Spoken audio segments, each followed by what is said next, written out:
Dramatiese beeldmateriaal verskaf deur Pol TV wys hoe 'n man van Nigeriese afkoms maandag tydens 'n geheime operasie in Adeliestraat deur lede van die Valke en die polisie se misdaad-intelligensie-eenheid in hegtenis geneem is.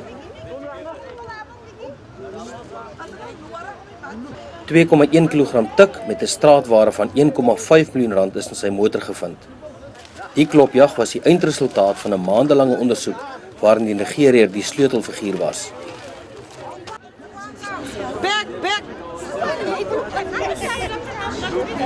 Ek sê julle doen julle werk baie goed, hou so aan.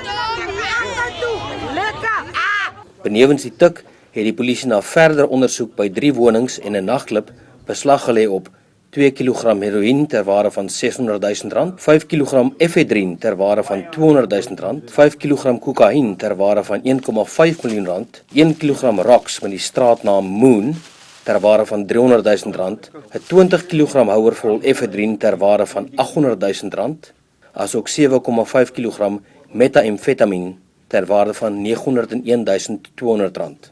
In totaal het die dwelmfonds 'n straatwaarde van R8 miljoen, kontant van R250 000 is ook gekonfiskeer.